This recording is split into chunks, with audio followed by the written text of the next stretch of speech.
Hello, one and all. Welcome once again to the Movie Guys. Your main movie guy, Paul Preston, here, along with the great Adam Witt. Hello, I'm here. Returning to the Admirals Club once again. For those of you just tuning into the Movie Guys, yes, we're close to an airport. So our studio, the Admirals Club. The Admirals Club. For this show, we're focusing on a great new indie film in the TMG interview. I like to think we're stealing that back, the Movie Guys TMG, from TMZ. Right? Yeah. Let's take that back from They've them. got two of your company's initials. I just don't like it. It's bad. I feel like we should be harassing them as they get into a car. Why are you getting into a car? What are you doing? We're not going to annoy our guests today. We've brought them into the studio, and they're talking about a great new indie film that had a hell of a festival run and now is available for all to see through video on demand. That includes YouTube, Google Play, and iTunes. The film is called Kate Can't Swim. And joining us in studio are two of the busiest names of the creative team behind the movie. Please welcome Josh Helman and Jennifer Allcott. That's the nicest introduction The I think studio I've audience. ever had. Really? There you go. Well, I mean, you're quite the creative team behind this. Let's list your jobs for a second. Co-writers. Oh, boy. That's true. Yes. Josh, director. Yes, director, both actors, and then Jen did about 17 other things. Yeah, so I was one of the two main producers. I also took on the job of hair and makeup as well as costume design. I saw that on IMDb. Wow. Such as indie film. And music supervisor. That is an indie film. Yeah. Yeah. Well, it was also one of those things that I'm just a stubborn asshole sometimes to think, like, I don't want to pay someone to do this thing that I have a clear vision for.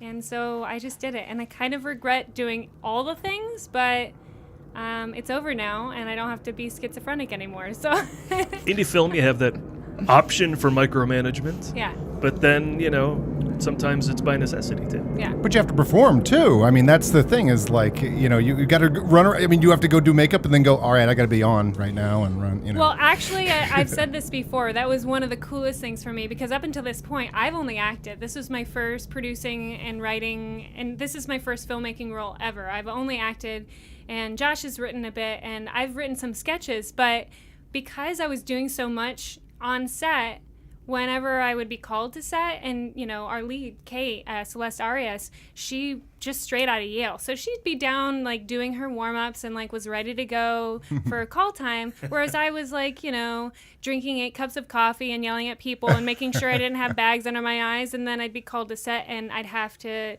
think, oh, shit, I didn't have that time. But because of that, I think... And because of the environment that we created and all the rehearsals, it was like a very natural role to slip into. Yeah, my scene is up. Oh, I was laying out the donuts and the granola bars. Sorry. Not untrue. Like someone was because I was like the go-to person because I got everyone together. And so it'd be, where's Jen? I have a question about something. I was fielding questions, and I actually would have people ask me, when they ask me questions, I'd say, sorry, who are you asking the question for? And they'd say, oh, writer Jen. Yeah. Or they'd say, oh, this is a question for producer Jen. Or sometimes it'd be like, just Jen, do you have any tampons? It was very much, I was like ready to go. Woke up just ready. Mm-hmm. You did. We really injected coffee into our bloodstream. Yeah, we were I think. mainlining that shit, that's for sure. And making a movie is just impossible. I'm surprised any of them get made, and that's the reason we do this show and stuff like that. It's like, wow, people got this made. Let's give it the time of day. They made an 8th Saw movie? Do you know how hard it is to make one? Right. One? And then we'll talk about it. Yeah, exactly. So, I mean, what was your preparation? You've been on other sets, obviously. Yeah. And you know what it takes to do, but there's just no preparing to do this unless you've made a movie, right? What were all the surprises that came along as you were going through it and going, I didn't know it was this hard? Well, I think we really took an approach that was, I think, ignorance forward in terms of we just kind of got everything that we thought that we needed, and we totally winged it. We'd both been on sets before. Earlier that year, in 2015, when we shot it, we were both on the set of another independent feature, just as actors, and it was the first time we had really worked together as actors, but also it was the first time that we'd been on a set together where we were just, our entire job, apart from being in the movie and trying not to screw it up, was just taking copious mental notes about what we liked, what we thought perhaps we could change, and just trying to figure out how we were going to approach our movie going into it. And this was a few months before we started. Yeah, literally like 3 months before we started rehearsals with the actors for Kate Can't Swim. We were upstate. We took our cats. We were living in a hotel with 2 cats in middle of, upstate New York, and playing love interests in a movie that, we'd only done auditions together before, having, just never had the opportunity to act together. But we poached maybe like 70% of our crew from that movie. I noticed that on IMDb that you two had been in a movie together, and that there was some other crossover. But how cool is that preparation? You guys are. This is the way things work, I think, in terms of art. You decide, I'm making a movie. I don't care how stupid it is. You write. We're going to write it, and here it is. And all right, now we're going to shoot. Okay, now we don't know what we're doing. And then you get hired to the exact same scenario, a small location, tiny thing.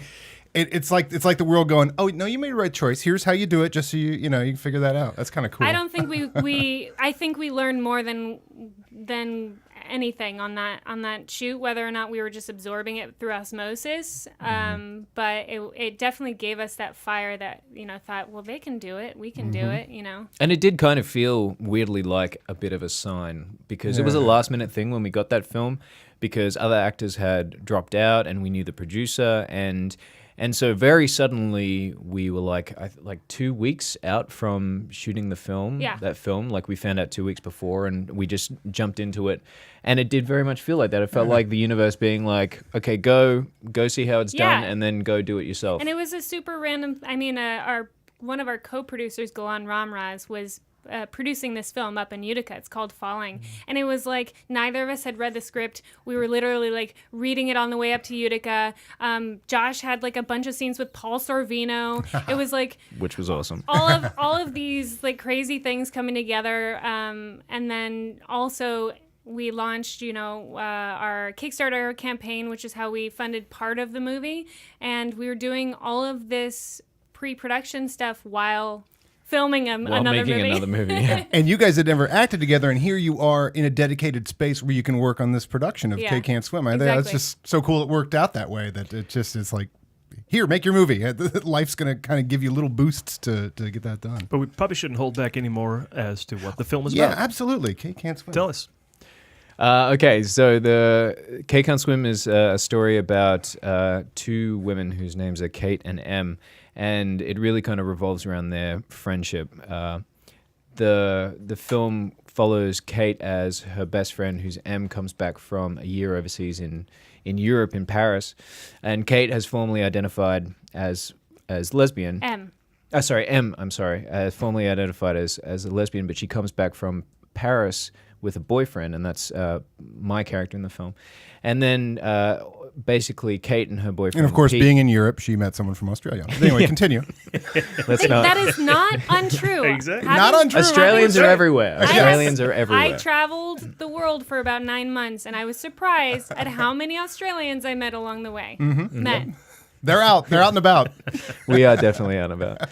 And then the film basically follows Kate as she and her partner Pete of 5 years and Nick and Em all go up to Nick's upstate cabin together, and it's basically about how relationships change and things tend to devolve and things start falling apart. Well, what's cool about that is that you guys set up the first couple. Okay, there's a little tension, but we get who they are. You filter in the second couple, and then everyone just seems to be having a great time. Yeah. And then you kind of I'm going to keep watching because something's got to happen here. Where it goes south or it goes haywire or something goes. And sure enough, then things start leaking out slowly but surely. So it's a good setup. It's a new couple and a couple who's been together, a couple who hasn't been together for a while and a couple who has been. Go away for a weekend, and the 2 girls who are best friends struggle with that dynamic and the new people and the jealousy and the sexuality, and it kind of unravels. Josh and I used to describe it, at least when we were coming up with the concept, we were really inspired by, I don't know if you guys saw Force Majeure, like the idea that one tiny incident, whether or not it's like tiny, it's not that tiny in that movie, but something that is so insidious that it's like a drop of dye in a glass of water, that it doesn't like ruin it completely immediately, but it slowly just infiltrates everything, and you can't not drink it. And Well, no. I just want to say also that too was something that I was really interested in structurally, because I think that we're often used to stories that in this scenario where things kind of start very poorly and things kind of explode immediately, and we wanted to kind of subvert that and figure out if there was a way. And also the way that we were able to figure that out was really by being in Kate's point of view the entire time. And so we just kind of like are following her and trying to build up her very specific suspicions and concerns. And then there's a certain point in the film where we kind of pull you away from Kate's point of view very subtly and then try to go in a more kind of omnipotent point of view. And hopefully we don't notice that, but gradually we kind of want everyone to start seeing the characters on an equal level, even though we start with Kate. So. This is why he was my writing partner. I'm just like a character person. I'm like, no, I don't think she would do that. No, I don't think she would say that. And Josh would say like, well, we have to do something because this is the way the movies work, Jennifer. He's the brains, I'm the brawn. Yeah, I think you are. Sounds like it. The amazing thing though is you talk about that little drop of water in the thing. The water has to be perfectly still for that to be noticed, and it is a very slow burn opening. As you could see, okay, these people have naturalistic, and it's presented so naturalistically. That's what I was very impressed with. I don't know if you're fans of like indie film, like a Duplass Brothers or something like that. Like that's very natural, or like Gus Van Sant. That's sort of like you're just with moments for a long time until they turn.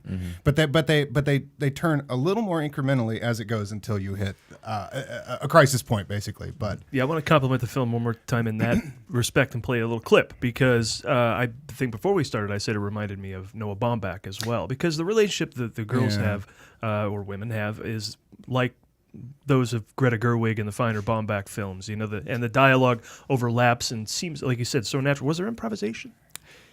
So you mentioned Mark Duplass. We were watching a lot of Joe Swanberg. Josh is a huge Cassavetes fan. Yes, yeah, I was So going to mention that. I was going to say that before the show. It's like I don't want to go down the wrong. And I was going to. What should we talk about? Cassavetes or Duplass Brothers? I was literally going to say that. We're talking about both. It's the baby of both of them. We both come from a theatrical background, and so we wanted so theatrical you pronounce the A. Continue. I know, I'm sorry. My mouth moves faster than my brain. So we wanted to create a world where we could sit with the characters for a while. So we did rehearse with the actors for 2+ months. We went to the location, we shot the scenes, like improvisation. So every scene wasn't scripted, but we knew exactly what was happening. You wrote off of the improv. Yeah, a draft. more or less. Well, it was the document that we wrote when we wrote the film was basically like a 45-page, very detailed outline that we called a scriptment, which I think is probably, we just stole that from, I think, the Duplass brothers, who call it the same thing. So we knew exactly, we had all of the action that needed to be contained in the scene and all of the kind of character subtext that was going to happen in every scene. And then we just let the actors try to naturalistically find where those two things overlapped. Which I think gives it that realistic vibe, the Baumbach vibe, that, if I'm in a scene and I know that as an actor, I know that we're going to talk about this one thing.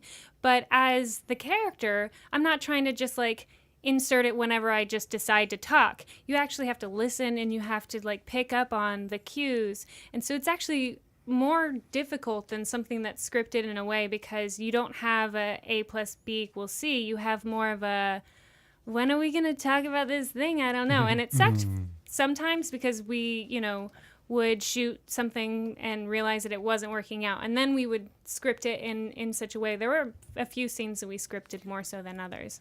And you're in a dedicated space. This is classic indie to get the movie moving, or to keep your budget down, really, at first, is to a single location, right? That's the classic thing.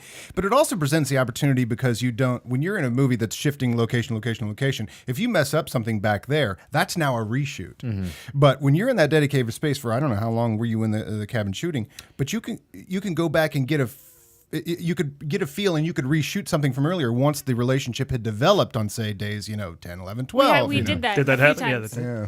I think the biggest one that was a huge, sort of, not huge, but it was definitely surprising, was that Kate and Pete their on-screen chemistry was so much more than we thought it was going to be. Like they really worked in a way that I think we thought it was going to be. They're clearly like on the rocks, and that's actually, it turned out to be a really great thing because it like added to the fact that, you know, you're able to recognize parts of yourself in each of the characters. I think, you know, no one's really like Superman and no one's really flawed. It's everyone has some merit to their character, and I think that's what worked for us. But we did have to have our like writers like, wait a second, this isn't. Yeah, we have to play through the rest of the movie in our heads and be like, okay, how does that affect everything moving forward, and how do we tweak what we need to in order for it to take full advantage of You that. made extra work for yourself. We did, but it was for quality. But always worth happy it. work, yeah. Well, let me play this clip then of when M comes back and meets Kate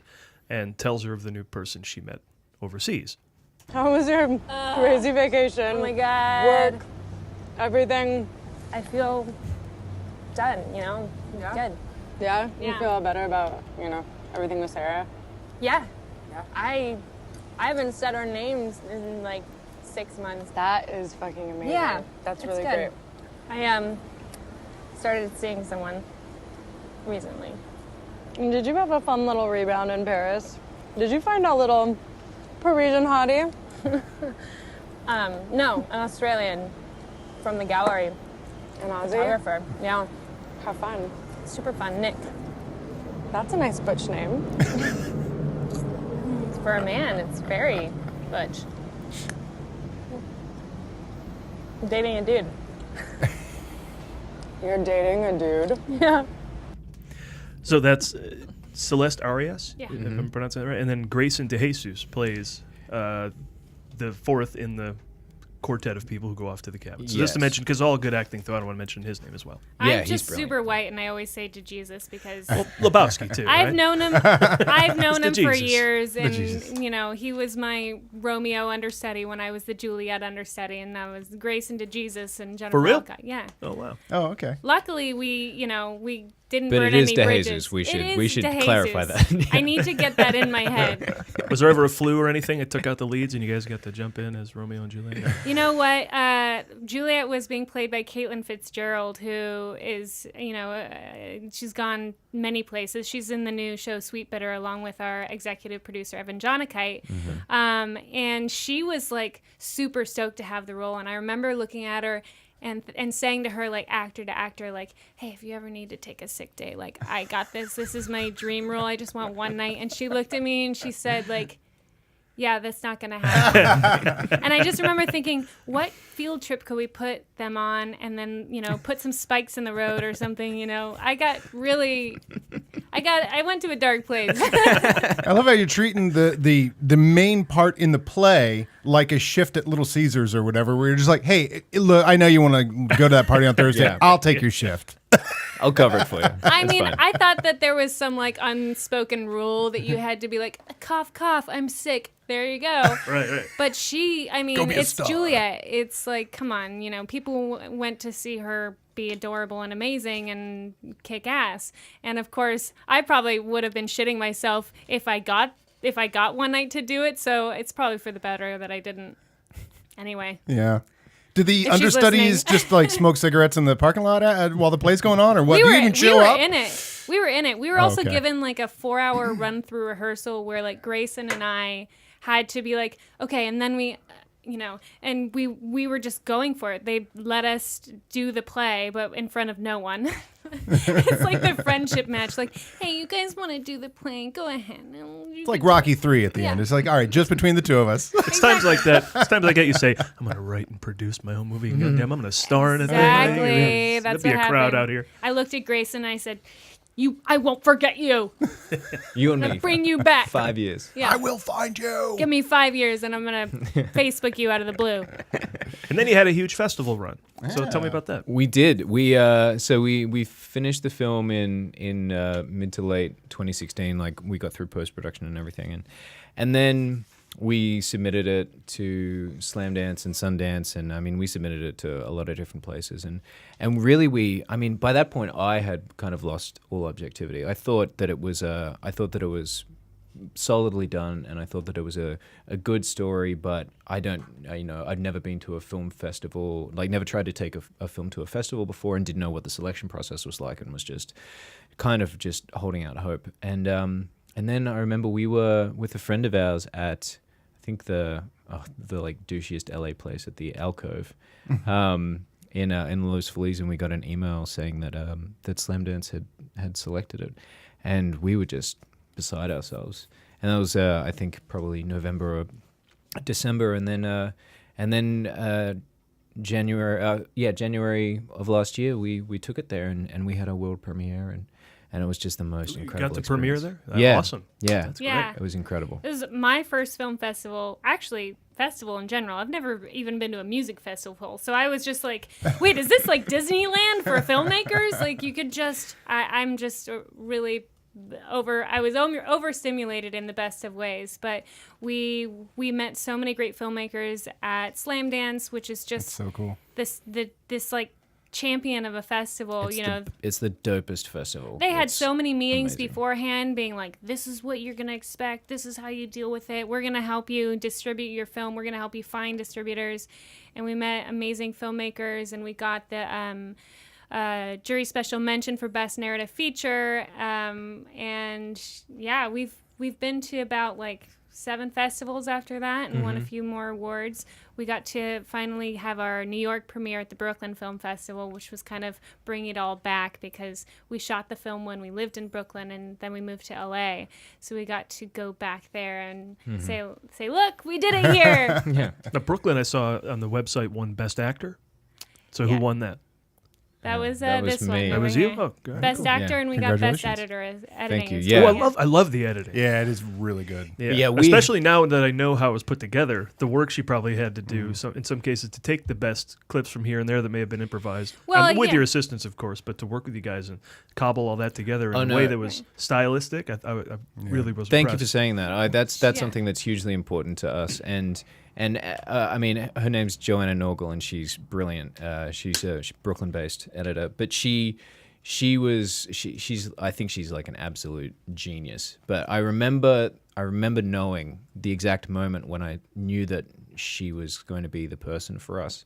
And for me, it was, I went to her website, and she had her bio on the page, and the last line of her bio, I think, is it's her greatest professional goal to one day work with Roderick Janes.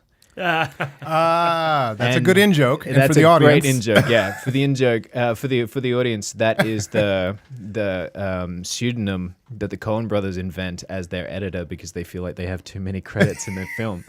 And I remember reading that, and I was like, "Oh, this person is for us." 100%. And I love the photo they always put up when Roderick is nominated for an Oscar. Right. is He's never it? there. There's a photo. He couldn't make it. Have you ever heard the commentary to Blood Simple, which has a completely fake person, a scholar on the movie? I don't know. Is that Roderick Janes? Is that the fake voice of I'd have fake to watch it Roderick? because I have seen. Yeah. I don't think I've heard But it. she basically took what we gave her, which we shot on 2 cameras for the very reason. For improv, you have to. Yeah, exactly. But what ended up working was that she did some cobbling, but a lot of the times there was a natural fluidity to a certain take that she would be able to pull the majority of the scene from those 2 cameras from the same take, as opposed to, because we tried it the other way, and you could tell, and that was a Yeah. huge lesson to us. We thought we could just cobble together 3 takes from the 2 different camera angles, but we were reacting and gesticulating and doing all kinds of different things. It just was a bitch for continuity. So. And sometimes, I also in naturalistic things like this, I'm an editor myself. I've made this mistake where you go, I want to cut straight to the lines, and you go, no. Sometimes there just has to be a pause there. There has Sometimes to be. just nothing is happening for a minute, and that's okay. Yeah, that was a big lesson for us too. You can't just make kind of like a greatest hits, in a sequence for an edit. It was a huge lesson for us. We took one take that was kind of like our master. And also the other thing is, I think, especially with something that's naturalistic like this, you want to find a rhythm that feels very authentic. And I think you can't really do that artificially by cutting together so many things. The rhythm of speech, when it's improvised the way that we did it, that's something that I think is a kind of subconscious thing for an audience that makes them really lean in, because you don't always get that when you're watching something, because obviously there's scripted lines and you can't actually get there. But that was something that we realized could be a huge asset to us and something we tried to take advantage of. Can I ask you guys a question? Sure. Can I turn the tables for a Please. second? Can we turn this table? Tables are Guys. turned. Guys. So I'm always a little bit on the fence about talking about the improvisation aspect of the film. Not because I'm ashamed, but I feel like to be in the film industry, it's like, oh, you didn't have a script. Oh, you just shot people talking. But we put some serious heart, serious thought into this, and we rehearsed like crazy people, and not rehearsed to like get it right, but we rehearsed to get the intention right. And I feel like there's a judgment from within me that I might be projecting on other people, but just like as movie lover guys yourselves, what do you think of when you know after the fact that a film was, say 85-90% improvisation, guided improvisation, whatever you want to call it? What are your initial... I can tell you that I often don't need to be told sometimes. I didn't know that with yours. And I was going to jump in. If you didn't say what you just said now, I was going to jump in after what you said, Josh, about how I'm happy to report that the film doesn't ramble. And that's, I think, also the editor and you guys in post making sure it doesn't. But it was cut together so that if there's any sort of extraneous talk, it seems to have been left behind. Well, I think that's crucial. Yeah, that's the thing that we hate about improvisation is that it feels masturbatory if it's not done well, because it seems to be for its own gratification. And at the end of the day, I mean, we spent so much time trying to tell a story where we're not, it wasn't, and even though we did so much of it ourselves, it really wasn't an exercise in ego. We were trying to tell the best story we possibly could. And we knew that there was an ability to do that with improvisation, but not if it was done in a way that rambles, because you just lose everybody. And yeah, so to answer your question, I would say for me, I would be able to tell while I'm watching it. And if I can't, then you've done it well. If I can tell you've improvised while watching, these people are just making it like that's bad. Right, but if you go into a film before you see it and you know it, does that change the way that you watch the film? I don't know that I've had that experience. I don't think so. I think I figured that out, especially something like like the Duplass brothers or Cassavetes, something like that.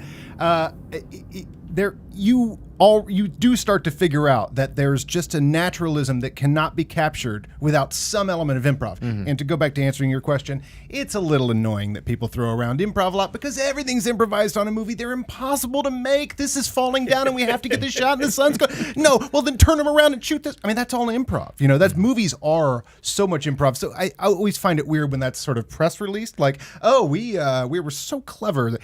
And for Paul and I met at the Second City in Chicago too. Like, improv has always been demystified for me. So when people say like, "Oh, this short was entirely improvised" or whatever, I'm like, "Yeah, I know. Yeah, people can do that or not, or whatever. It also has to be edited, And then inevitably, like the famous line from the movie, you're like, "Oh, well, did you know that he improvised that?" And you're like, "Well, I'm pretty sure that he did because it's so like organic and off the cuff that it's actually not surprising to me sometimes." But yeah. Yeah, and case in point, there's a lot of legendary stories. The "I love you, I know" moment in Empire Strikes Back, which was improvised. Well, what really happened is they cut. They were done with that. They were about to turn it around, and Harrison Ford had a conversation, and they go, "Oh, that's kind of an interesting thing. Okay, well, let's get the cameras back up. Let's go. Let's try that one line one time." That's not it. Exactly. What is filmmaking if not improvising with the circumstances at hand? Thank you. And 100%. Very validating. Twist my arm to continue on about Harrison Ford, but Raiders of the Lost Ark. Raiders of the Lost Ark. The famous shooting of the swordsman. yeah. He had dysentery. Yeah. No one wanted to be there for the big fight scene. And you can't improvise a gun with a shot in it. There's so much safety. You can't improvise that. Yeah. You can't just pull it. You go discuss it, and then they go shoot. They all say, "We're all sick. Let's just go home." It wasn't done out of laziness. It was done as a challenge, being actors who have only worked with scripts. we're not improvisers. We like scripts a lot, actually, and we oftentimes improvise within scripts, but only with the consent of the director or the writer. And so it was a challenge that was outside of both of our comfort zones. So it wasn't something that we were like, we don't want to write a script. Yeah. It was actually very much like, oh God, are we really doing this? This is going to be more difficult than just writing a script. Yeah. I can understand your desire to get that point across, though, because, Yeah. And I should say, as the viewer, and you'll see it when you view it as well, it does not feel like that I sloppy, just was lazy, interested improvised because you way. guys have Yeah. just seen so many movies, and you seem like you're down to sort of express your real opinion about it. And we've been sitting with this film for a while, so I'm a little bit less shy about sort of interviewing the interviewer, so to speak. No, please. Well, Good job. it reminded me, you were talking about film festivals, and we talked about the Duplass Brothers. The beginning, is it Baghead, the one where it begins with the film festival, and they make fun of all the Q&A questions? I just thought it was so funny, because they're just like, they clearly were like at their last festival with the puffy chair or whatever, and they're getting that, and they're like, all right, we're writing a scene for this next movie, because it's directly from their experience at a festival, you know? Yeah. And you get asked to be an improv a lot, I'm sure, like if in the Q&As. We like, don't. Was it we improvised? don't. I think because we don't. At the end of the day, it doesn't feel like it was improvised because we knew exactly what we were saying. Yeah. We weren't like, oh God, what's gonna happen? It was very much like some of the scenes we only shot once or twice, and those were big scenes. Of course, there were scenes that were 100% written out. Like one of the scenes, for example, between Nick and Kate, the sort of where the conflict sort of doesn't come to a head, but in the studio, the portrait That's scene. a great scene. Exactly. Yeah. That's the scene everyone talks about. That needed to have a certain pace to it. Can we talk about that scene just to set up for the audience? Because now we're talking about a scene, and let's say what leads up to that, which is interesting because that's a part of your character as a photographer. Yes, my character is a photographer who specializes in nude portraiture Of women. Predominantly women. And there's a scene. I mean, should I just start? Yeah, I think so. It's such an interesting scene because it is. I mean, I always get very like bookish and nerdy about it when I try to talk about it because I just keep going back to. I mean, that scene is the midpoint of the movie, and we designed it to be the moment in which the tension between Kate and Pete becomes overt because up until that point she has suspicions, but they're not really. She's trying to chip away at Em about it, but she's not really getting anywhere, and so she just decides to try to almost confront Nick of her own accord. And interestingly, through having him photograph her, which she's talking about nude at first, but that's not how it ends up. But she's a little more repressed of the duo of females in it. That she's a little more bound up. I think that's a big move for her to say, well, why don't you photograph me? Not even saying whether clothes, no clothes, whatever. Yeah, I think that's an interesting thing for her character to even start into that scene with. And then it goes somewhere more surprising from there. To me, it's like, okay, I don't care if this actual situation has happened to a woman, but imagine, for being a woman, imagine your best friend comes home, she's not the kind of friend that's very good at long distance contact, so you haven't really talked to her in 6 months, and she's a lesbian, and she comes home and she's dating a man, and doesn't really explain it, and then says, come upstate, we want you to see his amazing cabin. Where does he have all this money? Oh, well, he photographs women naked, and that's where he makes his money. Oh, that sounds like a really nice guy. But he is a very interesting guy. But being, this friend who is protective of, not just her best friend's heart and sexuality, but protective of sort of their friendship, their zone. It's interesting because I was talking during the process with Josh about how I think it's very much not just a woman thing, but women tend to come at a problem on multiple angles. A lot of times, men are actually very good at sort of focusing on okay, I'm going to try this. Nope, didn't work. I'm going to try this. Nope, didn't work. Whereas if the problem is, for example, I don't like this guy and I think that M shouldn't be dating him, she's not going to go straight for the jugular. Yeah. Instead, it's do I flirt and try to understand, do I want him to like me? Do I want to challenge him and sort of ball bust him?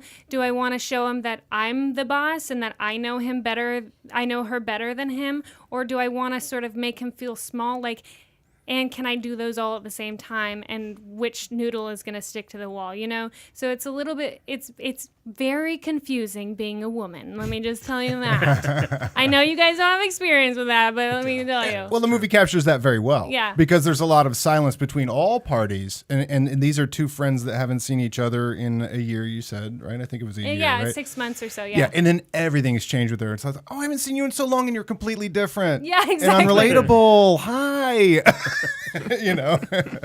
which is what, and you catch that tension. But again, it's a slow burn. But that scene where she says, well, why don't you photograph me?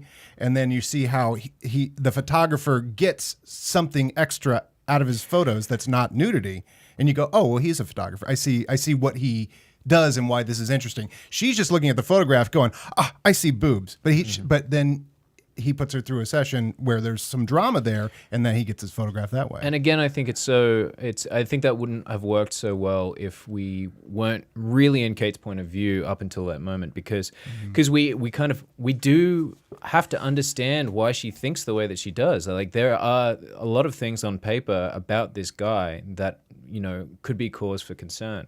But that scene, I think, works so well. And we should also mention, so I co-directed the film with our executive producer, Evan Allcott, and he was instrumental to really making this scene like pop, because it was so complex, this one. This was the one that I think required the most amount of work, because in terms of like what Nick and Kate are trying to do to each other as characters, and then layering on the kind of the fact that this is apparently a portrait session at the same time, there's a lot of moving pieces, and I think that's why the scene is so dynamic, because it's a real kind of battle between the two, and we try to shoot it that way as well. So hopefully that came across. And up until that moment, it's a bunch of people who aren't 100% cool with everything that's going on. Yeah. Kate is not 100% cool with her relationship, and it's just small. It's not like they have an argument or anything at the beginning of it. But there's all these little things like that. It's so interesting how it all comes together like that. It's like the slow burn aspect. You realize this is inside all these characters as it starts to you go, oh, well, of course. That's what I'm saying. Yeah, as you watch them go up into the woods, it's like, man, everybody just seems great. What's wrong? What's really wrong? We want to find out. Let's go find. Let's go in the woods and find out. The whole movie is, I'm fine. It's all fine. We want you guys all to be heartbroken along with us, in the same way that, like, if you feel like you've hung out with 4 people for 40 minutes and you know them well enough to feel sad no matter what happens, or to feel sort of anxious, or and I think that while Kate is our main character and we're shooting through her perspective, there's a lot to be said for the fact that you could be on Pete's side, you could be on Nick's side, you could say, like, Pete is just, he's the winner of the situation. He's the one that's, sort of sticking to his guns and being this loyal boyfriend, and, he's not the bad guy. Exactly. So you can kind of just, I think that what's special that we didn't realize until it all came together was that we didn't shoot, we made everyone 3-dimensional. And then that's why it feels as rough as it does at the end, because if you didn't relate to everyone and not just like one person, but everyone in some aspect, then it wouldn't hurt as bad, or it wouldn't feel as raw as I think it does. See, this seems like one of the things you said Josh would say about the script. And look at you. This is you guys are a great team. I think that she gives me more credit than I deserve. He's very bookish. That's what I'm getting. He's very. Let me just tell you, like, he'll say that something goes against the rules, and then in the writing room was basically him saying, "Well, we can't do that because then this, and this," and I'd say, "Okay, well, can we, whatever? Like, how much can we bend the rules of filmmaking and storytelling?" Because I come from a very more like, let's tell a story and make it interesting, and Josh agrees with that as well. But I think because he's a little bit more, not mathematic, but you're a little bit more strategized, and I think it was actually the best pairing, because I could be the crazy one that would be like, okay, what if we just do this? And then Josh would come to me the next day and say, okay, I think, I don't know. I think that someone needs to blank. And I'd sit there and go, no, really? And he'd say, yep, I think that someone needs to blank, and I'd fight it for about a minute, and I'd be like, that's bullshit. You know what? Okay, if that's going to happen, here's what I think we should do. And there, and it was usually 10 hours later, we'd figure it out. Yeah. Well, last thing I want to say about Kid Can't Swim, as one who's from upstate New York, where did you shoot? You said you were shooting another film up in Utica. Yeah, we were. But then, did you go back in that area? No, we were in around Monroe. Yeah. Okay. New York, So it's just a above the Jersey cluster of border. lakes, and there weren't a lot of places to house our crew. We got like a big old rickety Airbnb like mansion, and we actually lived. Put everybody in it. We lived in the cabin that we were shooting in, which was hell for the production designer because we were living in the house. Yeah. But Hot set. Nobody sleep on the couch. I have to sleep on the couch. in a way, it was really cool because you could, as you're sort of walking around, just like visualize the next day's work. And we wanted to create a filmmaker summer camp in a way, because we're total idealists. We just wanted to have fun with our friends and make a movie that everyone cared about. And everyone we enlisted to be a part of it was a part of it because they were passionate. And we had the best day off ever. Everyone just like jumped in the lake and drank beers, and I mean, that's what's so great about making movies anyway. Yeah. You're moving this whole army together. Like on larger sets and stuff, like these people have never met. They're all, and we all have to go from this location, this going to live together, and that's such a cool atmosphere. It's cool to have a compressed version of it, with you guys in the cabin, and I'm sure it added to you guys even getting to know each other better. And you do a day's performance, and then you're just hanging out and having a drink at night. But then you're kind of thinking about tomorrow's thing. But you're like, well, based on what we did today, I mean, it's cool. Yeah. It's a whole summer camp everyone atmosphere. was talking about it, like I would be talking to the gaffer afterwards, and he'd be like, I don't know, I mean, that scene was so intense, I was really just trying to just hold it together, on the sidelines. And so are you guys gonna, and like everyone's just invested in the plot in a way that's really exciting. And I think when we stopped shooting after the 16-day shoot, we all just like slept 12 for day. 12 days.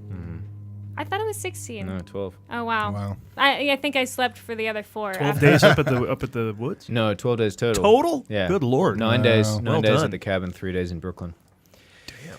Yeah. Nice work. Well, we didn't fuck up the planning, I guess. I had a small That's gun key. to Josh's back the whole time. He kept being like, "It's not ready. It's ready. It's ready when I say it's ready. This is a real water gun." And now, a year after Slamdance, it's out there: Google Play, iTunes, YouTube, etc. All the VOD platforms. Did a deal from Slamdance cause this, or was it something you came across later? No, well, it was interest after we won the jury's honorable mention, and then we had a few people interested, and then we were lucky enough to get a distributor from that. And I saw on Twitter you had a handwritten thing from one of the reviewers. Is that Slamdance? That's a really cool artifact. Yeah. I thought that was cool. It's just verbose with how wonderful the movie is. in we couldn't handwriting. believe it. We couldn't believe it. Yeah, it was. It was one of the jury members. Do you have it memorized, Josh? No, I don't. I'm not gonna try to. It's glowing. It's great. We couldn't believe it. I mean, because they announced the honorable mention before they announced the grand winner for narrative features, and he started talking, Jason Coleman, and he just kept being like, "Is this? Wait, this sounds a lot like us. Is this us? Is this us?" And then he announced it at the end. When you It go was to a incredible. festival, you're just sort of just happy to be there, and so Yeah. to win something from Slamdance with against alongside so many amazing films, it really is fantastic. I mean, we're just stoked that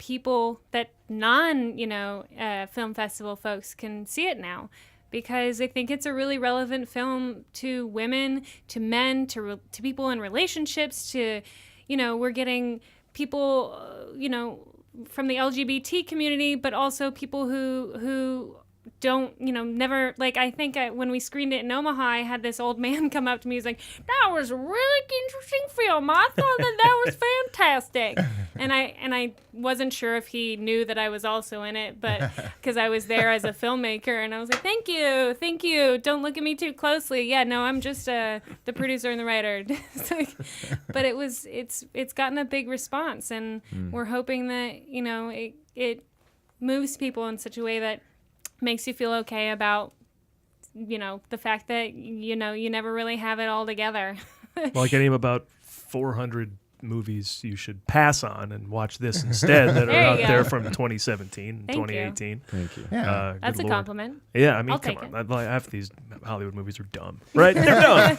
This is not dumb. They're playing a different game than this one. It's a very different game. But let's. But we would not be movie guys if, while we had you here, Josh, we didn't talk about some of your other career highlights for just a second, because going from indies to big time movies, of course, we all know that you played Striker William. You timed that so perfectly as I was drinking water. I could have spat it all over your equipment.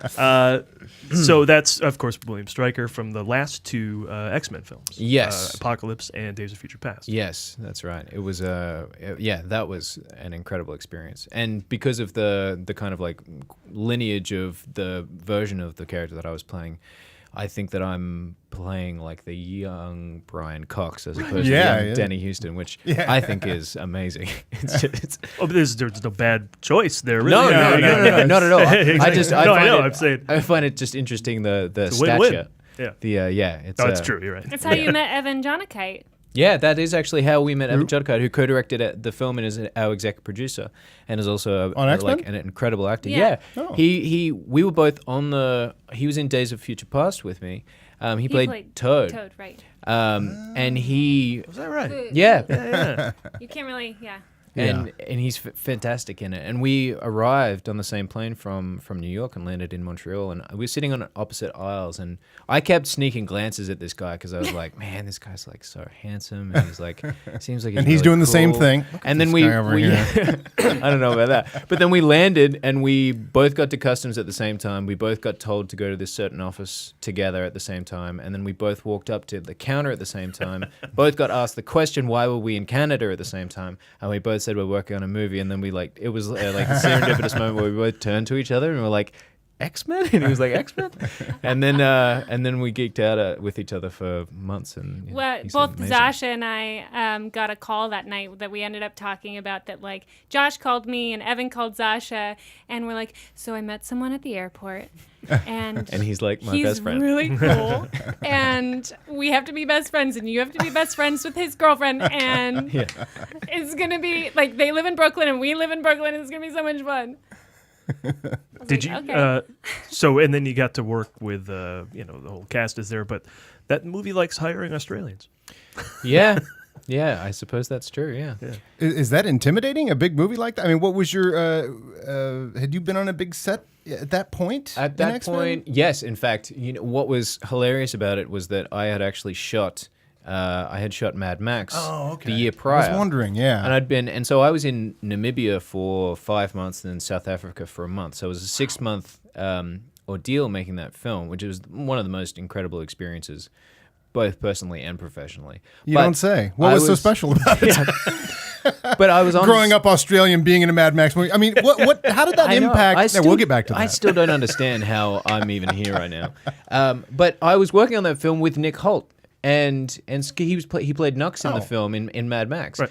And what a lovely day. So we had a lot of that's right, and then so we had a lot of stuff together, and I just think he's one of the most wonderful people on the planet. And then he told me as we were finishing up Mad Max, he was like, "Yeah, I'm gonna go do X-Men." I remember being like, "I'm so jealous! I love those movies. I saw the original one in the theater. I've seen everyone in the theater since they came out, with the exception of Wolverine, the first Wolverine. I didn't see that in the cinemas. Slacker. I went to go see it twice, and it's not good. All Danny Houston aside. But they've definitely exonerated themselves. Yeah. But I was just like, yeah, I'm so jealous. That would be amazing. And then I got an audition for it, and I remember like texting Nick and being like, I got an audition, and I auditioned for it. And the story about that is that I auditioned for a completely different role, which has happened a couple of times to me. I auditioned and ended up getting Juggernaut, and I was due to play Juggernaut, which I haven't told this story. Are you that tall? I'm not that tall. I mean, you're tall, but mind you, he thought he was going to be Juggernaut for a good couple of weeks. So Did he there was just a start lot walking of around protein and a lot of bodybuilding going on. I found a personal trainer straight away and was like, I have like 3 months, just do whatever you can to make me a large human being. And so I think it was 4 weeks that I was training with this guy, and then I got a phone call from my agent, and he said, I have good news and bad news. The bad news is that they've rewritten the script and Juggernaut's no longer in it. And I was like, that's fairly bad. What's the good news? Which one is that? And they said, well, they'd like to see you for another role. And a producer's going to come down and you're going to do a session with Lauren Shuler-Donna, which was incredibly intimidating. And then I found out that it was Stryker, and I went in and read. It was who? Give me a position. The name's Stryker. I'm sitting down and facing front. Why would you want to know that? Stryker. Stryker, Stryker, Stryker, Stryker, Stryker, Stryker! It's so good. I'm playing the entire video of that totally. As you play it. It's so good. So wait, now we talked about, it's so hard to make a movie. And then somebody makes Mad Max Fury Road. Somebody named Still George impossible. Miller. Yes, I know. It is one of the most incredible feats I've ever borne witness to. I love that movie just won 6 Oscars. Me too. Won 6 everybody. Oscars. Yeah. And so many Aussies, one after the other, got on stage and accepted them, and goddamn, I was proud of that. I have to back up real quick. You're a kid growing up in Australia, right? I am. What are you watching on VCRs in Australia in the 80s? Mad Max 2. Right? And then early 90s, Mad Max. Paul, would you like to be in an Indiana Jones movie? Would you like to be in a Mad Max movie? I mean, come on. Wow. That was incredible. And that was such an amazing turn of events, too, because I was actually, it was the second year that Jen and I were dating, and I was in Australia making in India at the time. And everyone and their dog had recorded an audition and sent it into the ether for Mad Max Fury Road, myself included. The way that audition process worked, do you mind if I tell you a quick story? Because it's kind of interesting. Please. The audition process was About so movies? interesting. Yeah. About movies? Let's go for it. Why not? We got sent basically our choice of 5 monologues, essentially, and they were all from different films. And we were told to choose any monologue that spoke to us, record it, do our version of that, and then also include a 1 to 2 minute anecdote. Anything. Could be funny or sad, they said, and send it in. Which I remember this. I'm having flashbacks. Yeah. All of a sudden. So automatically, I'm like, what monologue do you go insane. to? I did. I went. I'll go Pat Chayefsky every time. I did Howard Beale from Network, and it was the infamous. We're mad as hell. I'm not going to take it anymore. You have meddled. I'm getting to it. You have meddled with the forces of nature. Is that the one? Yeah, Oh, it was like a dollar buys a nickel's worth, and then leads down into. I mean, it's a beautifully written. I mean, the whole film is incredible, but the mad as hell speech, and so. I thought, well, it's a monologue. What am I going to do with this that's interesting? And I just had this idea that, because I'd recently bought my first iMac computer, and I was like, okay, here's what I'll do. I'm going to pretend that I'm going to do it as if I'm some kind of crazed internet blogger who's just pre-Alex Jones, if that's his name, kind of stuff, where I was just I took off my shirt and I had this desk lamp and I put it up so it was lighting me from below, and I was a lot fitter at the time, and I did my hair back and I just kind of basically ranted as if I was just going off at the state of the world, and then I sat down and I told an anecdote about when I was a teenager, and in Australia there were these pasta sauce ads for this brand Legos, and it was all these Australian personalities who would speak Italian. And it was all subtitled and everything, but half of these celebrities, I mean, I think probably 99% of them didn't speak any Italian fluently, so they had just learned it phonetically. And we had an ex-Prime Minister, Gough Whitlam, who was like, "Quachila pasta, a Gigi la salsa, a miscalando bene." And I just thought these ads were the best. So I found one by this actress, Kate Fisher, and I recorded it on my VCR at home because I'd heard that a girl at school found Italian sexy, and I was a very chubby kid. This must have been around like 14 or something. And so I recorded it. I learned it phonetically over the weekend so that I could come in and recite it as if I was speaking Italian on my phone as she walked past. Basically, the things men do. I know. Things men in love do. Yeah. And so I did this, and of course it failed miserably. Like, you know, Can you do it for us, Josh, please? Questo cuci la pasta, giugi la salsa mescolando bene. Questo sicchi un bel inizio, ecco patto, e così ricco di sapore che non bisogna aggiungere proprio niente, per 3 or 4 persone or una. I have no idea what any of that means, and I'm slightly turned on. I would also like to apologize to anyone who speaks fluent Italian for that abomination that I just dropped on you. You have to say mi dispiace. Mi dispiace. That's probably wrong as well. Well, it's your fault if it is. Par for the course. But I think I'll remember that to the day I die. But that was the anecdote that I sat down and told was about how I'd learned that Italian. And George Miller was just tickled. Well, no, I don't. Well, actually, no. Here's the other thing that was interesting. So I send this tape off. Don't hear anything, of course, when I figure I never will, because there's, you know, a million other actors who want to be a part of this. And then I'm months, probably like five months later, I'm in Australia making this film, and my Australian agent calls me and says, Kennedy Miller, the production company, wants to fly you up to Sydney this weekend for an audition for Fury Road. And I'm like, okay. So on Saturday I go up, and it turns out to be a 6-hour ordeal, like an incredible thing. There was no script, nothing to learn, no lines or anything like that. I was with 2 other actors who both looked they both looked terrified. I was more excited than terrified, but showed up there. We were met by the dramaturg and the co-writer Nico Lathouris, and George wasn't there. And so he basically told us the story, and he just spent an hour telling us the story about the world and the mythology and all the different kinds of people who were there, about Gastown and the Bullet Farm and the Citadel and all this sort of stuff. Cool. And we're just, I mean, I think the other 2 guys are like sitting back like, okay. So this is and really like, Mad Max. Yeah, and I'm like, wait, who's that? And what is that person? Okay, all right, I understand. And I just kept asking him like a million questions, trying to understand it. And then for the remaining like 4.5 hours, we did all of these improvisation games. We'd like jump around, he'd give us lines to like yell at each other, and we had to like try to achieve different objectives with. It was like a Meisner class for 4 hours.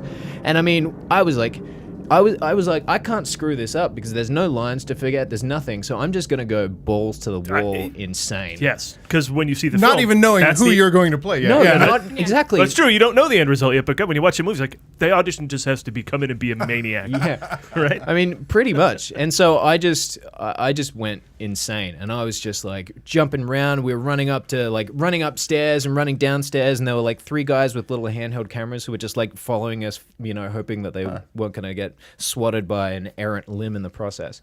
And then at the end of the day at like 6 p.m. they were like, thank you very much, and we all said thank you, and then we left. I went straight back to the airport, went back down to Melbourne, and then that was a Saturday, and then on Wednesday I got a phone call. I had a missed call, and I picked it up and called my agent back, and she was just giggling, and I could hear the like 3 other agents all giggling behind her. Giggling. And yeah, and because she was like over the moon, and she told me that I'd had the offer, that offered me a role, and I was just like, oh my God, but I didn't know what the role was. So I asked her, and she says, I have no idea. Nico is going to Skype you this afternoon, and he's going to tell you what you're playing. I'm like, okay, fantastic. Did you know that you weren't Max, or were you like, wait a second? Wait, am I going to be Max? And so that's what I would have thought. Oh my God. Oh my God. Totally There's Max. a chance I could be Max. So I get on the computer, and I Skype with Nico, and and I know that Tom Hardy is playing Max, Oh, who I have just adored. Because talking about film festivals, I went to the Melbourne Film Festival in 2009. That was the first festival I went to. It's one of the best festivals I think that exists, and I saw 30 movies over the course of the 2 weeks or whatever. That's a great thing about film festivals. Yeah, it was Intensive. one of the best experiences of my life, and I saw Bronson for the first time there, and so I was just like, this guy is like the new Brando, and so Never bad. Tom Hardy. Never. no, Ever. no, and not just never bad. Always, there's always something brilliant. You just have to look out for it if it's not completely retract obvious. and repeat. Always brilliant. Tom Hardy. Always brilliant. Brilliant. And so I'm Skyping with Nico, and he's just telling, he's like, okay, so your character's is called Slit, and he's called Slit because he really likes knives, and he's got some cuts on his side, and he's like carved a bunch of stuff into his stomach, and that's kind of Is his this thing. really the way he talks? He's very soft-spoken and genial. Like he's just like very, very polite and lovely. And I was like, okay. And It's he's funny, like, these huge dramatic things he's talking about, but he's just got to present to everybody today. So he's a mass murderer. Yeah. And, Yeah. yeah. And try and save the world. Cool. And so you and Nux are going to tie Max to the front of the car, and he's going to be kind of like a human blood bag. And then you're going to go across, and then he's going to get loose, and you and Max are going to have this big fight on the roof of the moving car. And I'm just like, because I know Hardy's Max, and I'm like, holy shit. Like, not only am I in the same film with this dude, but I'm going to be like engaging in hand-to-hand combat with him, which is a terrifying thought because I've seen Bronson. And so I just kind of like, I just don't know what to think. And then from there I just got to go and Cut to 6 months later, I'm like, coming home from a shift at the restaurant that I was working in LA, and an 18-hour difference or whatever it was. Hey, honey, what did you do today? Well, so I asked him if I could do my own stunt, and it was really cool. So what the stunt was, the car was going about 30 or so, I don't know, and miles per hour. I'm not doing my Josh. He's got like a charming Australian accent. But yeah, so I just... The car was going. The car was not a pirate. I wanted to see if I could do it. Matey, whatever. What was the stunt? Well, I was just, I just got on top of the car, and, they wired me, but I had to, like, go and spit fuel into the, engine while, the car is going, and there's flames. And I just thought, okay, this is not real. He's gonna die. On a level. But I'm sorry, honey, did you have to Exactly. 86 any items or anything? I want to talk about you. I didn't realize until I went and visited him that it was as maniac in real life as it looked on screen. It didn't really do much to fluff it up. I just remember thinking, this is an insane person's fantasy, and it's gonna blow up. Well, didn't when you arrived as we were shooting like a big Armada sequence, and there were like 60. Yeah. So I went with another girlfriend who was visiting at the time, and we were in like a 4Runner, and we showed up to set, which, by the way, was like an hour into the desert. Both of us were like, I don't know, what the GPS isn't working. We just followed these like weird signs in Namibia, and we go into the middle of nowhere, and we see this like cloud of dust. And so we pull up on this main road, and the base camp is to the right, and you see all the white tents. And just to the left of the main road, there's about 200 extras in about like 60 or 70 cars, and they're about to start the convoy. So you have everyone who looked like, a war boy, like dressed up, screaming like their life depends on it. Fire is coming out of the engines. Our car starts to shake. The guy playing guitar. We both look at each other and we're like, oh my God, are we going to be in the scene? Are we going to be in the scene? Because we're in this, like, these two girls, maybe like 50 feet away from the nearest car. You can feel the engines, and someone's just telling us, like, go that way. And we're like, no, we just want to look at this. This is amazing. Thelma and Louise, Fury Road. Oh my God. Yes. When I just realized it would have made the most incredible like commercial crossover with like a car company. You could have taken such advantage of that, of like just shot the entire thing and then have like a Nissan like pull ahead of the curve, and it's like Nissan. Hey guys, wait up! You can have a car in the desert after it goes by. Hey guys, we should have just pulled over and asked them for directions or something. You didn't just fight Tom Hardy though. You fought one of the people we love here at the Movie Guys. It's your last chance to walk away. Oh yeah. kidding? It's 5 against 1. It's 3 against 1. How do you figure? Once I take out the leader, which is you, I'll have to contend with 1 or 2 enthusiastic wingmen. Last 2 guys, I always run. Remember, you wanted this. Come on. Come on. That's the greatest. And anybody who gives Tom Cruise a hard time for not being like 6'5" or whatever Reacher was, after he kicks your asses, that low-angle shot says it all. Whenever I'm really mad at him, I just rewatch that scene and I'm like, it's okay. That was the first film that I did in the States, and that was, I mean, that itself was kind of a dream come true, because I've always had such an incredible respect for writers. I wanted to be a writer before I was an actor, and it's something that I love dearly. And certainly we couldn't do our jobs as actors without, incredibly talented writers who seem to not get the credit that they deserve a lot of the time. But so for me to get to work with Christopher McQuarrie on that was like, I mean, I was more excited to work with McQuarrie than with Cruise, to be honest with you. Although working with Tom Cruise was incredible. Getting kicked in the balls by Tom Cruise was incredible. It did happen. It did happen. And not only did it happened probably close to 80 times. I mean, not by him specifically. It was probably like 10 or so. People dress like him. But no. You got right when Jen and her friend drive up in the car. Hey, there's another. That was another phone call where I said, "What did you do today, honey?" And he said, "Well, I have this really cool contraption, and I swear to God, I can't feel anything. It's amazing. I keep telling people to kick me in the balls, and I'm on the other line Movie in magic. Los Angeles thinking." All right. So, well, I guess he doesn't want kids that bad. So it's fine. But it was because I'm wearing this thing that's basically it's do you know what these rigs are? That basically loops of it's made out of seatbelt material, so it's incredibly strong. And there's 2 loops. It's just a strap with 2 loops, and you put it inside your pant legs, and they loop around your ankles, and so it runs on the inside of your jeans, like up and down the thighs.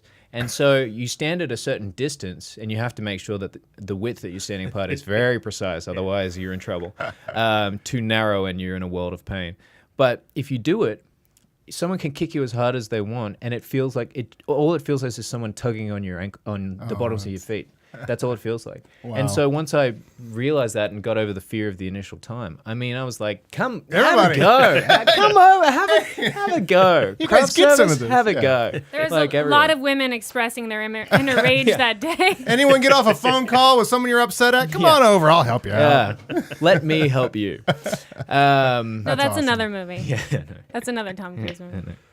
But I mean, getting beat up by Jack Reacher and Mad Max, that's what those 2 characters do. They beat people up. I mean, that's like getting, thrown up on by John Belushi or something like that. That's like, it's a trademark move. Yeah, I know. And I got kicked by Jen Lawrence in Days of Future Past. So I feel like I got kicked in the face by Max in Fury Road. He kicked me off the car. So I feel like getting kicked in movies is like my thing. You should have punched somebody in Kate Can't Swim just to make up for all those times you've been punched. I should have kicked someone. Yeah.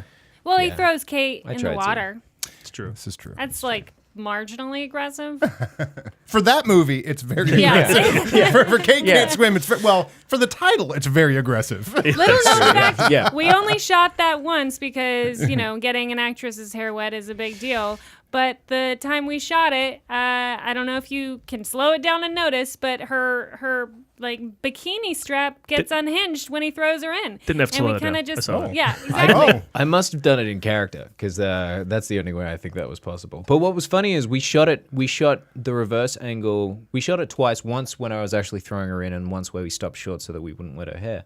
And the 2 takes that we used were the 2 takes from a different angle where I accidentally unclasped her. It just happened that way. That's what he says. That's what he says. Sure, Mr. Photographer, sure. She seemed awfully clothed during that photography And it's not session. like she would just be driving by. She's literally right there watching. Jen's watching all this. Yeah, thanks. Thanks for that. By the way, I have to say, this is a very attractive cast. You both are very attractive. I was very much enjoyed. There's too many ugly people in indie movies. No, that's not my point. No, but my point is Hollywood. This is I do love, by the way, when you were a strapping specimen of a man. Okay, wow. Let me just say, but the Kate is the repressed one. So there was a moment where Kate and and you are alone, and you're coming back from a run, and just take this shirt off in front of her. And I love that, and it's good editing and directing and everything like that Kate immediately breaks eye contact, and she talks to him like this. They say, well, yeah, nope, that's good. But you never, after he takes his shirt, I mean, anyway, I thought like little moments like that, like you're all very attractive people. Well, Josh still had his striker haircut. That was residual. Oh yeah, I came straight from Apocalypse. I know. Sometimes I look at it and I go, You're why buff. did you? Oh, right, because you have the 1980s. That was the one that was in the 80s, right? Yeah. The Apocalypse? Yeah. Okay. Or I don't know. Yeah. What do you kids call it? The X-Men? What's that film? All right, before we wrap things So up, they I do have a used to be question. men, and now they're not men? The X-Men. I have a lot of X-Men, yes. let me tell you. Like, I have told that I have to vote against the X-Men. I'm sorry. You're not allowed to. Separate bathrooms. Let me ask you real quick what we ask everyone who comes on the show. What is your favorite movie of all time? Jen, go. Whoever would like to jump in.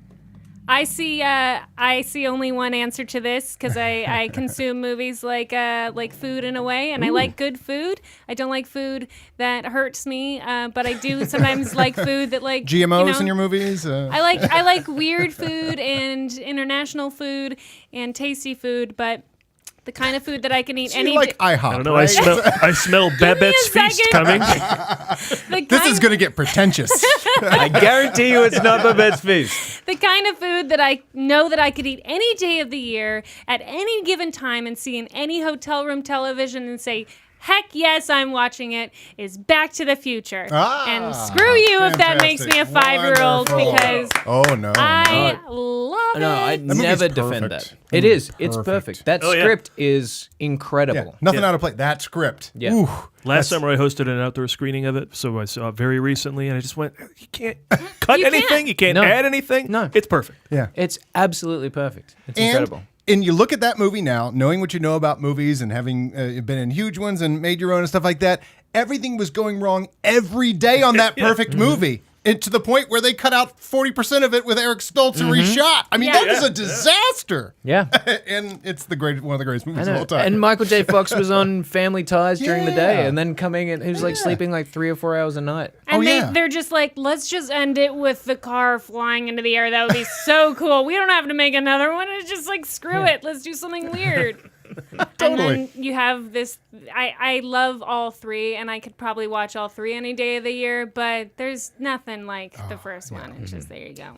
That's a common thing. The first of a series, there's something like, sure, I like Superman 2, but Superman 1 is that wide. The Christopher Reeve. What about Evil Dead? Evil Dead, whole different animal. Oh, no, I see what you're saying. I see what you're saying. That's the tricky one. Yes, that's a tricky one. trying to Yes. But that is some of the, I mean, having asked this question Because by the time you get to 200 three- times plus, I mean, Does that's that come up a part lot? of the criteria. Well, the movies come up a lot, yeah, but the criteria also, just if it's on, I'm in for an hour. I'm in Yeah, for yeah. you know. Look, I could you say got the something right. really pretentious and make me look super cool, which, sorry, Josh, that's what you're going to do. I don't think that's Babette's what you're going to Feast. do. So, Yeah. so tell us about Cinema Paradies. Son. Yeah, good. All right, go Hannah ahead. takes the stairs. What do you think? Josh, what do you got? These are all good options. Of course, it's an impossible question, but I think that for me, it's Boogie Nights. Oh, Ike Barinholtz's favorite movie. I that remember right? he's one of the ones that said. Oh, well, I'm Boogie in good Nights, yeah. company. Yeah. That movie's outstanding. It Good is. Lord. In fact, Oh. I know that he's gotten a lot of praise since, but I don't think Paul Thomas Anderson has quite matched that movie. For me, There Will Yeah. Be Blood, it's great and all that, but it's just odd and Boogie Nights is just so, I want to just hug it. I love it. Well, it's this. All of this sort of 70s amazing like porn and this atmosphere and all this sort of stuff, but done by the guy that directed There Will Be Blood. I mean, it's got this whole it's true. epic quality The about gel it. of the cast, though, I think is the kicker. Is that like if Mark Wahlberg wasn't, you know what I mean? Like you have to have, in order to have the like snarky, you have to. It has to Yeah. work on all fronts, like a color wheel in a sense. Everything has to have a complementary color. In that film, every character has their sort of complementary person, and it's not just like, ooh, like we're one kind of people. I It's think part of the reason that I love it too is just knowing the story that it came off the back of him getting fucked on Sydney or Sydney. Hard Eight, his first movie, and then just being so protective of it. But to me, it's it's really not classical storytelling. It's it's brilliant storytelling, don't get me wrong, but it's complex in so many ways. It's a film about family that's also about porn, but it's really about this kid who wants to find a mum and a dad, and it's one of the most beautiful, funny, ridiculous films, and it is full of incredible performances across the board. For to your point, Jen, you got John C. Reilly, who we goof around with, then Philip Seymour Hoffman breaks your heart. Exactly. Right? And they're sort of in similar colors on that wheel, that the metaphor that I just made up right now. But yeah, I think that that the casting in that movie was so spot on. Mm-hmm. And incredible. Tom Jane, Back to the Future, not different. Not different. No. I'm not trying to outdo you or anything. Yeah, it's also interesting, like John C. Reilly. Nobody knew who he was. Mark Wahlberg. There's untested. He's been in one movie at that point. That's a fascinating cast. Fear, in terms of Fear. Yeah, Fear. Yeah. Oh well, didn't he do the DiCaprio one, Basketball Diaries? Oh yeah, you're right. Yeah. But nothing quite like this. No. But it's still untested, And even is that pre or post Fargo? I guess it's post, the year after. Yeah, but I mean, it's somebody like William H. Macy or something. It wasn't yet the William H. Macy. Well, everybody knows him now. It's so fascinating. Don Cheadle too. Don Cheadle, yeah. And it has one of my favorite shots of all time, which is Wahlberg at the end, just watching Alfred Molina play the mixtape and throw the firecrackers, and Paul Thomas Anderson, with the confidence and the balls the size of Cincinnati, just stays on him for like a minute. And you see him zone. He just leaves. He leaves gears his are body turning completely and then comes back. It's incredible. Sorry, No, it's a great shot. Join in. That's the best. But also the suspense. I mean, this is a masterful filmmaker doing something that's very offbeat. But the whole firecracker scene, the suspense of that is awesome. Yeah, I love all the firecrackers. And of course, does everybody remember? Nobody says anything about the firecrackers. It just keeps making everyone a little stir. And finally, Alfred Molina addresses it. And what does he say? He's Chinese. like that explains right. He it. does it in that way too. He's like, he does that actually. Yeah, he does the. He's Chinese. He's Chinese. Like that explains it, or anything. Like that helps at all. Like, oh, good, okay, cool, I got it. You're not going to kill us then. Oh my god. We haven't even mentioned Burt Reynolds yet. I guess that's a whole other thing. Good Lord. I have to save Burt Reynolds for another conversation. All right. Well, hey, ladies and gentlemen, that wraps another TMG interview, where we hopefully we didn't annoy our guests out in front of their house, like TMZ would. Yeah. Well, I'm going to go out to the house. I'll take my phone and I'll just say, "Hey, why are you getting in the car? Where are you going now? What are you doing?" That's all TMZ is. What are you doing right now? Follow us here at The Movie Guys on Facebook.com/The Movie Guys, as well as YouTube, iTunes, Instagram, all that nonsense for daily jokes, articles, media links, and more. Thanks to Josh Helman and Jennifer Allcott. Thank you. Thanks for having us. Oh, before we go, can you give me a line delivery of "I'll drive that tanker"? Do it. Wait, you grew up as a Road Warrior fan, right? You imagine you are Mad Max, right? Do you have a delivery? Have you ever delivered this line? I don't think I have. Play or done ingest? This yet. I think what's fun is that we will do it in a poor Australian accent. You will guys, do it in an authentic you do yours Australian. and he'll do his. Oh, okay, sure. Ready? I'll go first. Okay. I'll drive that tanker. I got that beat. Good. Anyone know Jaws? I'll drive that tanker. That's good. Hey. I have to say, they're both very good. Okay, thank you. Both well, that's very just good. that line. Anything else, I'd be screwed. But I love Road Warrior. I'll drive that tanker. Dang. That's an authentic Sorry, guys. I dropped an egg there. You know what he added? He added smolder. That's what we neglected to add. Oh, yes. If in doubt, add smolder. KateCan'tSwim.com to find everything you want to know about the film. Yes. Is there social? You said there's Twitter, so what is it? Yeah. Twitter, Instagram, Facebook, The Facebook. There's two kinds. Yeah. The one for us and the one for your mom. The Facebook. And it's Kate Can't Swim in each one of them. Yeah, right? each that one wasn't of them. taken, Kate Can't was it? Swim. Okay. No. And as ever, you can find out everything we're up to, including reviews, articles, and more interviews like this at themovieguys.net. Thank you very much, and everybody, thanks for listening. Spoiler alert, Kate can't swim.